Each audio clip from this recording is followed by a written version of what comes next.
Então, geralmente, quando a gente pensa em um semáforo de trânsito, existe, tipo, uma expectativa de precisão absoluta, né? Uhum, é algo bem preto no branco. Exato. Fica vermelho, os carros param. Fica verde, os carros andam. É algo puramente binário. E a mente humana adora isso, sabe? Adora quando as dinâmicas sociais podem ser enquadradas de uma forma tão previsível. Sim, traz muita segurança. Traz uma sensação profunda de ordem. Só que, bom, a questão é que o mundo real raramente é tão linear assim. Imagina a seguinte cena. O sinal está vermelho, mas vem uma ambulância com a sirene ligada. Nossa, sim, e tem alguém precisando de ajuda urgente ali dentro. Pois é.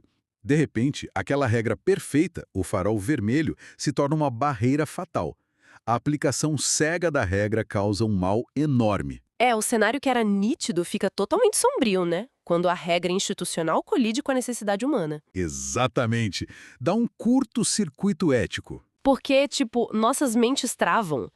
Nós fomos treinados para reverenciar a placa de sinalização, não para questionar se a exceção, no caso, salvaria uma vida. O que nos leva direto para o cerne do material que a gente tem na mesa hoje. Sejam bem-vindos a mais uma análise detalhada. É muito bom estar aqui. O objetivo deste nosso mergulho profundo não é fazer uma leitura religiosa tradicional, mas desvendar um conflito sociológico fascinante. Um conflito muito antigo, documentado na Epístola de Paulo aos Gálatas. No texto que a gente analisou, chamado O Tempo da Lei Passou. Exato. A missão de hoje, para quem nos acompanha, é entender essa tensão eterna entre a rigidez das regras criadas pelos homens e a essência da empatia. E o mais interessante é que a gente vai fugir totalmente de qualquer comparação banal aqui. E isso é fundamental. Não é só dizer, regras são chatas e a liberdade é boa. Não mesmo. A proposta das nossas fontes é desconstruir como as instituições, tipo, muitas vezes se apaixonam mais pela embalagem do que pelo produto. Pelos ritos em vez das pessoas, né? E quem escuta a nossa discussão hoje vai sair com uma visão muito mais clara sobre como diferenciar leis mutáveis de princípios imutáveis. E também como o conceito de cocriação se aplica no dia a dia.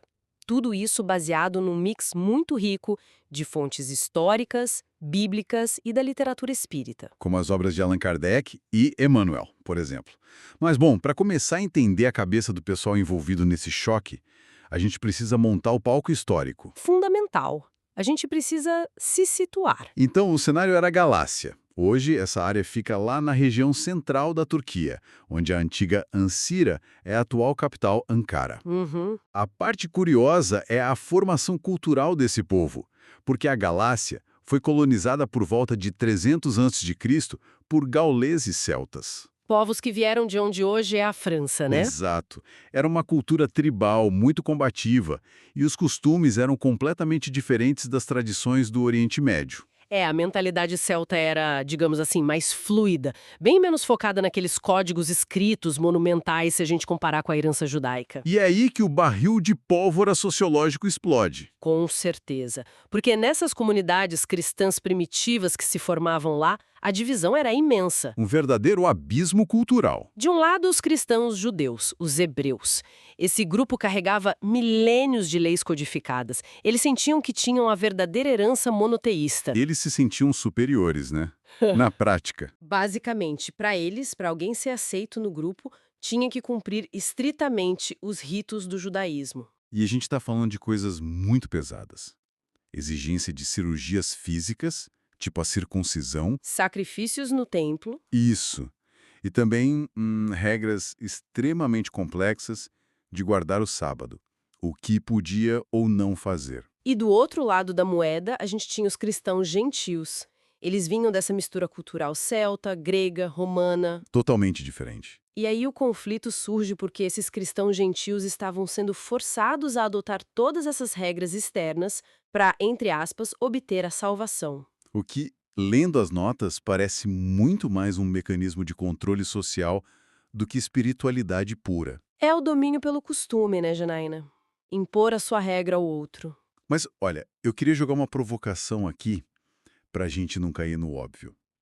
Porque a figura de Paulo, no meio desse fogo cruzado, é muito intrigante. Ele não era só um mensageiro neutro nessa história. Longe disso. Para quem não está tão familiarizado, Paulo não só seguia as leis, ele era do Sinédrio. Ele era a própria lei. Ele era o burocrata-chefe, por assim dizer. O Sinédrio era o topo da política e religião da Judéia. Exatamente. Ele usava o peso dessas regras para perseguir de forma violenta a oposição, e do nada ele tem essa virada de chave radical. Ele vira o alvo, né? O cara que passa a ser perseguido por defender que as leis foram criadas para as pessoas, e não o contrário. E o que me deixou muito instigado na leitura foi uma questão de hierarquia. Como é que esse ex-burocrata consegue convencer as pessoas de que a burocracia perdeu a validade? Ele usa uma estratégia muito específica na Carta aos Gálatas. Sim, ele constrói uma linha de autoridade que vai de Deus, depois Jesus, e só então o apóstolo, ignorando a instituição terrena. Por que ele faz isso? Exato. Se o Paulo fosse debater baseado nas regras humanas, ele perderia, porque no fim das contas a tradição milenar do Sinédrio pesava mais. E ele mesmo ajudou a construir e manter aquela muralha de regras, né? Pois é. Então o que ele faz é simplesmente chutar o tabuleiro. Ele prova que a autoridade dele não vem dessas convenções que ele defendia. Vem de uma fonte divina direta. Isso anula o argumento de quem idolatrava as regras burocráticas.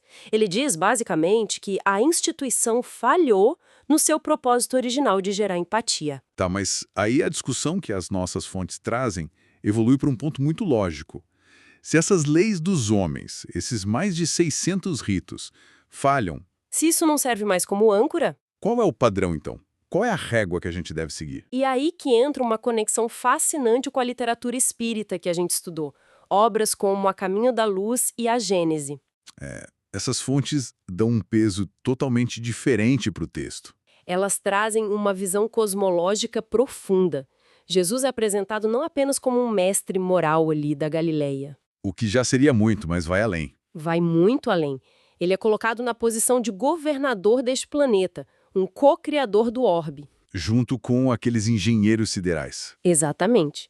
Trabalhando sob os desígnios de Deus para administrar essa gigantesca escola que é a Terra. Confesso que, quando eu li Engenheiros Siderais e Governança Planetária, eu quase achei que estava lendo ficção científica. Mas a analogia faz muito sentido. É uma mudança total de paradigma. E tem uma reflexão nas nossas notas que é fantástica sobre esse lance de cocriação. Sobre como não é algo distante da gente, né? Isso. A fonte diz que todos nós somos co-criadores. Tipo, a essência é a mesma, só muda a escala. É uma questão de proporção. O mestre cria e administra planeta, certo? Nós pegamos os elementos que Deus dá e transformamos dentro da nossa capacidade. Seja fazendo um bolo na cozinha. Ou, sei lá, um médico cirurgião rearranjando a biologia. Ou a gente misturando concreto para subir uma parede. Tudo isso é transformar a matéria e as ideias. É co-criar.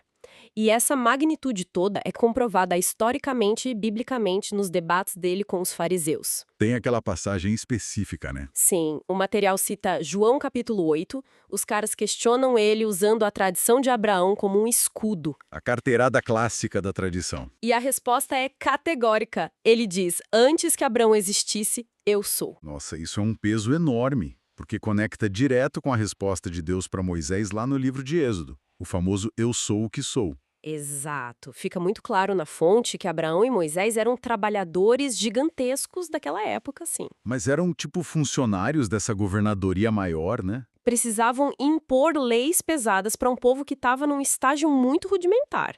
Mas eles respondiam a esse governador. E na prática, a gente vê o próprio governador derrubando a letra fria da lei para mostrar o que realmente importa. Os contrastes práticos são brilhantes. Muito. E tem dois exemplos nas notas que me chamaram muito a atenção. O primeiro está lá em Mateus 15, sobre aquele rito de lavar as mãos antes de comer. Aquele não era um ritual de higiene sanitária, não. Não. Era a purificação espiritual exigida pela lei. E quando reclamam que os discípulos não lavaram as mãos, a inversão de lógica é genial. Mostra de onde vem a sujeira real.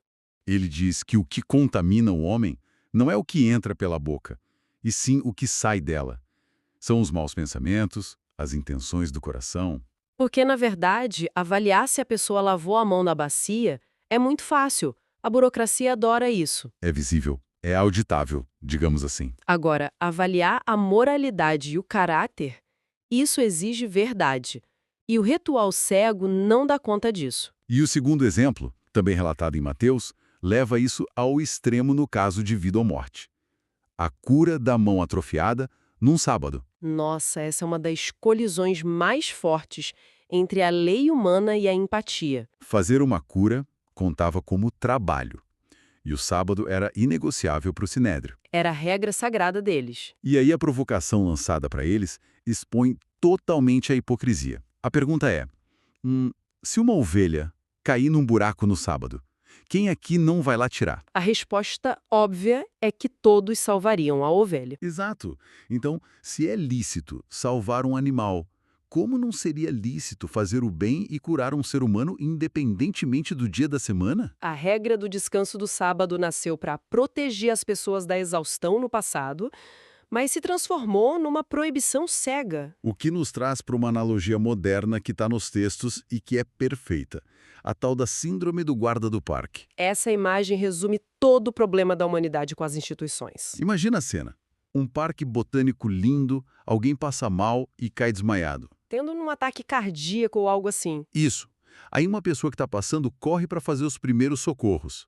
Mas para chegar rápido, ela corta caminho e pisa na grama e nas flores. É a reação de empatia automática, tentar salvar a vida. Só que aí chega o guarda do parque e, em vez de ajudar, ele começa a gritar e multar a pessoa que está fazendo a massagem cardíaca porque a placa diz proibido pisar na grama. É o guardião moderno defendendo a regra ao invés da vida. Ele está tão viciado na embalagem da profissão dele, na regra escrita, que não consegue ver a urgência humana. E o triste é perceber como esse ensino lá do primeiro século reverbera do mesmíssimo jeito hoje em dia. A gente muda o cenário, mas o comportamento é o mesmo. O texto traça um paralelo temporal muito exato. O que antigamente era disputa entre cristãos judeus e cristãos gentios, lá na Galácia. Hoje é o nosso tribalismo moderno. Exatamente. A energia gasta com disputas de circuncisão se transformou em rivalidades entre católicos, protestantes, espíritas. Pessoas que, mesmo bem intencionadas às vezes, ou equivocadas, continuam criando grupinhos. Grupos que se sentem os herdeiros mais legítimos da verdade, sabe? E a fonte reforça que o evangelho não tem a meta institucional de, sei lá, formar cristãos como se fosse um clube exclusivo. Não tem carteirinha de membro para Deus. Jesus não liga para a nomenclatura, né? As fontes falam muito sobre a essência ser fé e obra. Ação. A literatura espírita aborda muito a questão da lei de causa e efeito nesse ponto. Como assim? Para quem está nos ouvindo entender melhor. É pragmático. Quem ajuda o próximo de verdade está, basicamente, quitando débitos do passado e recebendo créditos na sua jornada evolutiva. Indiferente do rótulo que carrega. Sim, mais importante do que tentar converter todo mundo para sua igreja, o objetivo é ser um pacificador. E pacificar engloba todo mundo. Cristãos, budistas, judeus, muçulmanos, ateus. Todo mundo como filho da mesma origem. Adorar ritos e excluir pessoas é como a analogia da embalagem que a gente mencionou. Comprar um presente caríssimo, chegar em casa, jogar o presente no lixo e colocar a caixa de papelão numa moldura na sala de estar. É valorizar a estética e descartar o conteúdo que realmente importa. É um comportamento muito irracional quando a gente coloca nesses termos. Mas é o que a sociedade faz todos os dias, infelizmente. Por isso a necessidade de separar o joio do trigo. Para a gente tentar fazer uma grande síntese de tudo isso, de todo esse material profundo. A conclusão principal, olhando para todas essas fontes, é que as leis humanas, os nossos ritos institucionais, são completamente temporais. Eles passam. Passam, assim como o céu e a terra daquela época mudaram. O que é imutável são as leis divinas. A lei do trabalho, a do progresso. E o amor maior. A empatia. Sim, o verdadeiro culto se faz no respeito e na caridade direcionada ao próximo, de forma prática, não numa cerimônia isolada. O que nos dá, enquanto indivíduos, uma liberdade imensa, né? Como assim? Uma liberdade consciente. A partir do momento que a gente entende isso, quem está nos acompanhando agora pode olhar para a própria vida, para o ambiente de trabalho, para a família. E filtrar. Filtrar o que é frutífero e o que é nocivo. A gente não precisa ser o guarda do parque berrando por causa de uma flor amassada. É a autonomia de escolher o princípio ao invés da regra vazia. Com certeza. Mas olha, para a gente encerrar, O texto base nos deixa com um pensamento final muito provocativo. Algo para deixar rolando na cabeça depois que essa análise terminar. É uma reflexão que cutuca direto a nossa vaidade geracional. Sim, porque hoje a gente olha para trás, para os hebreus e gentios de 2000 anos atrás na galáxia, e percebe o quão absurdo era aquele apego cego àquelas regrinhas de dieta ou calendário. Parece ridículo para nós hoje. Exato. Mas pensando nisso, quais são as regras sagradas de hoje? Quais são as divisões sociais e as, digamos, embalagens intocáveis que a nossa sociedade defende com unhas e dentes agora? Regras que nós achamos que são o topo da moralidade. Pois é. O que será que nós estamos fazendo hoje que vai fazer as gerações futuras olharem para trás para nós e se perguntarem como a gente pôde ser tão limitado? O farol vermelho continua aí, resta saber quem tem coragem de dar passagem para a ambulância. É uma ótima pergunta para a gente levar para o resto do dia. Agradecemos muito a companhia de quem nos ouviu em mais este mergulho profundo. Até a próxima análise. Até mais.